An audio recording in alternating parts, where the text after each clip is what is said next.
सबकी अपने समाज में सिंदरी बचाओ सामूहिक मोर्चा का बड़ा आंदोलन, सिंदरी एफसीआई प्रबंधक को सौंपा मांग पत्र। नमस्कार, आपका स्वागत है जी7 न्यूज 24 पे और आपसे अनुरोध है बने रहिए हमारे साथ। पर झारखंड धनबाद एवं सिंदरी से सिंदरी के अस्तित्व और आवास अधिकारों की रक्षा को लेकर सिंदरी बचाओ सामूहिक मोर्चा के बैनर तले एफसीआई गेट के समीप एक दिवसीय सत्याग्रह धरना का आयोजन किया गया। धरना में बड़ी संख्या में महिलाएं, युवक, बुजुर्ग, स्थानीय लोग भाग लेकर एकजुटता का परिचय दिया। धरना की अध्यक्षता सेवानिवृत्त पुलिस पदाधीक्षक रविंदर सिंह ने की, जबकि मंच संचालक वरिष्ठ पत्रकार मनोज मिश्रा ने किया। इस मौके पे युवा नेता धर्मजीत सिंह ने क्या कुछ कहा, बने रहिए हमारे साथ। इस वीडियो में आपको दिखाते हैं पूरे खबर को विस्तार से। चैनल में नए हैं तो सब्सक्राइब जरूर कीजिएगा, वीडियो को लाइक कीजिएगा। सिंदरी बचाओ सामूहिक मोर्चा जिंदाबाद। समाज में अपनी अपनी आइडेंटिटी रही होगी, हमारे भी कोई आइडेंटिटी रही है, मगर आज हम लोग यहाँ पर उपस्थित हुए हैं तो सिंदरी का भाई, सिंदरी का बेटा, सिंदरी की माता, सिंदरी की बहन बन के यहाँ पर उपस्थित हुए हैं, इसलिए बड़ी बात है। और जो आज हमारी लड़ाई जो है, ये हमारी लड़ाई ना केंद्र सरकार से है, ना हमारी लड़ाई राज्य सरकार से है।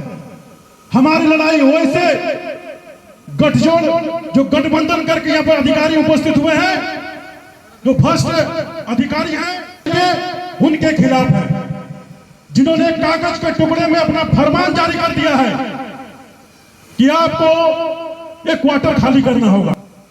तो मैं उनसे पूछना चाहूंगा कि आपने जो ये फरमान जारी किया है मज कागज के टुकड़ों में, जिसे आप नोटिस कहते हैं, तो क्या हमारे यहाँ पर जितने भी माता भगवान, यहाँ पर जितने विवाहकगण हैं जो लगभग 30 वर्षों से यहाँ पर रह रहे हैं, तो करें ये अन्याय है और अन्याय के खिलाफ सिंदरी की जनता लड़ना जानती। इसलिए आज जितने लोग भी उपस्थित हुए हैं, हमें आने वाले दिनों में मैं एफसीआई प्रबंधक को चेतावनी भरे लहजे में कहना चाहूंगा कि आज एक महज धरना है, ये एक दिवसीय धरना है। अगर इसे जो अपने षड्यंत्र रच रहे हैं, इसमें अगर रोक नहीं लगाई तो आने वाले दिनों में सिंदरी के एक क्वार्टर के लोग अपने बाल बच्चों के साथ एफसीआई प्रबंधन के सामने अनिश्चितकाल धरना देने का काम करेंगे। इसलिए आप सचेत रहें। और सबसे बड़ी विडंबना है कि लोग अपने अधिकार की लड़ाई लड़ रहे हैं, लोगों को जन जागरण चलाने के लिए कार्यक्रम कर रहे हैं सिंदरी बचाओ सामूहिक मोर्चा की तरफ से। और जो अभी यहाँ पर सूचना आई, एक लिखित शिकायत किया है कि यहाँ के लोग जो कल मोटरसाइकिल जुलूस में जो निकले थे, यहाँ के लोग हमें और हमारे परिवार को गाली गलौज कर रहे हैं, हमें और हमारे परिवार उसके भयभीत है।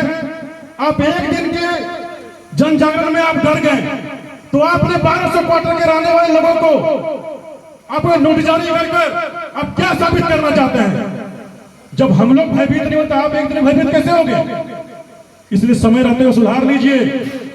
और मैं सिंदरी का भाई, सिंदरी का बेटा कहकर मैं आप सबको आश्वस्त करना चाहूंगा कि मैं भले सिंदरी प्रॉपर में नहीं रहता हूं, मगर सिंदरी का मैं रहने वाला हूं, सिंदरी विधानसभा का मैं रहने वाला हूं। इसलिए आपका कोई भी निर्णायक लड़ाई होगी, सिंदरी बचाओ संघर्ष सामूहिक मोर्चा के बैनर तले आपका भाई, आपका बेटा आपके लिए अगर जरूरत पड़ेगा तो किसी भी हद तक जा सकता है। मैंने कहा कि हमारी लड़ाई न केंद्र सरकार से न राज्य सरकार से है, मगर वैसे ताकतों के खिलाफ हमेशा से लड़ाई नहीं है। आप लोगों ने देखा होगा, जब इस क्षेत्र में इस तरह के आगे भी इस तरह का कई बार नोटिस आया था, और जब भी इस तरह का नोटिस आया था तो मैं प्रयास करता हूं कि आपके बीच उपस्थित रहने का, क्योंकि सिंदरी के लोग बिना भेदभाव के, बिना स्वार्थ के सभी लोग आज अमन चंद के साथ यहाँ पर रह रहे हैं। और ऐसे लोगों के साथ अगर भ्रष्ट प्रबंधन के चलते आने वाले दिनों में कोई तरह का अशांत अगर करने का प्रयास किया गया सचेत करना चाहूंगा कि जितना अशांत आप यहाँ पे लोग करना चाहते हैं उससे ज्यादा अशांत में आप हो जाएंगे। अपना घर को नहीं छोड़ना और हमारी जीत तब होगी जब वो नोटिस को वापस लेंगे, चाहे उनका बुलडोजर हमारे घरों के सामने से वापस हो जाएगा। और ये लड़ाई में हम लोग सभी लोग एकजुट हैं, लोग साथ रहेंगे।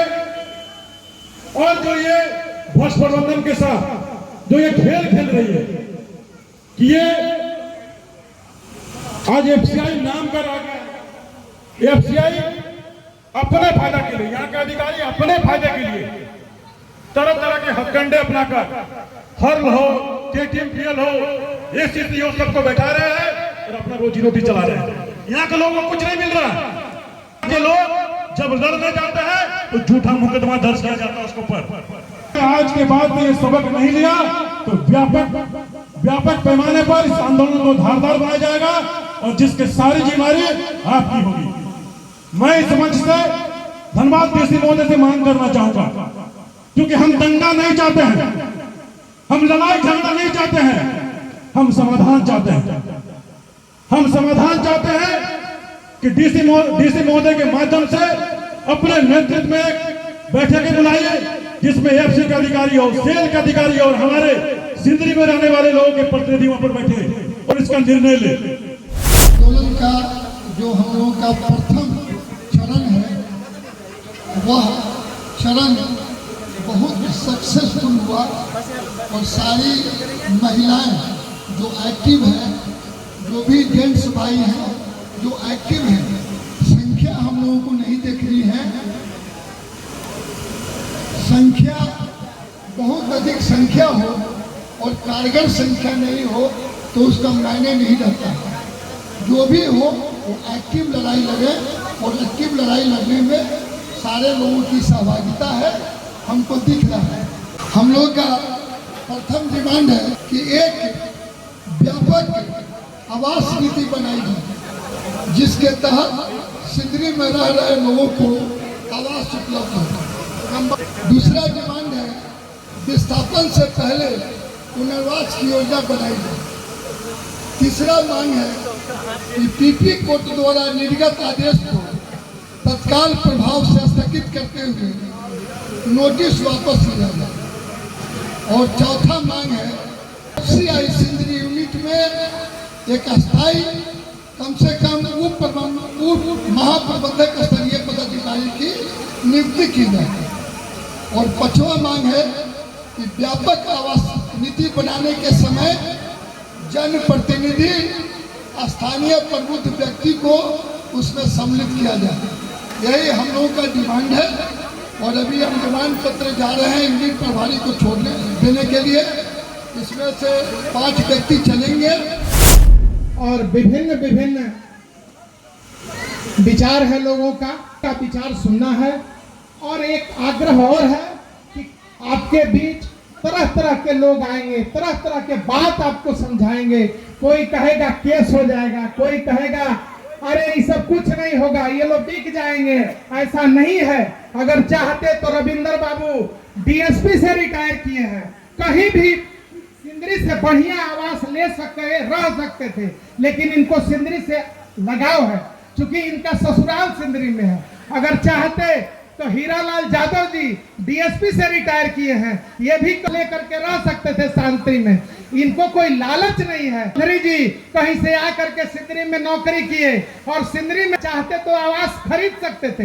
हो सकता है कि बहुत लोग सिंदरी में आवास बाहर नहीं खरीद सकते हो, लेकिन ये लोग सक्षम लोग हैं, ये आवास खरीद सकते हैं। उसके बाद भी सिंदरी से इनको लगाव है, इसलिए ही हमारी लड़ाई लड़ रहे हैं। तो ये किसी आंदोलन को बेचने के नहीं, ये आपकी इसी चंद विचारों के साथ मैं अपने वाणी को विराम दे। हमारे बीच बहुत सारे वक्ता हैं। तुम्हारी सिंदरी हमारी, सिंदरी तुम्हारी,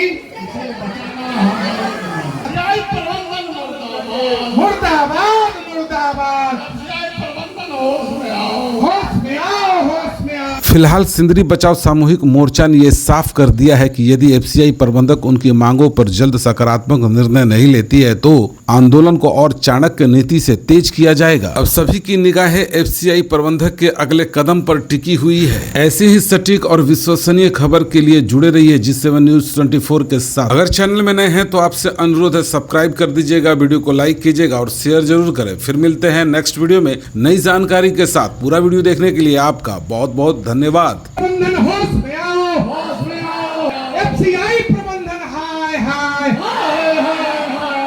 एफसीआई प्रबंधक तेरी मनमानी नहीं चलेगी, एफसीआई प्रबंधन बिजली पानी आवास हमको देना होगा, एफसीआई प्रबंधक बिजली पानी आवास हमको देना होगा, एफसीआई प्रबंधक हाय हाय, एफसीआई प्रबंधक हाय, एफसीआई प्रबंधक मुर्दाबाद।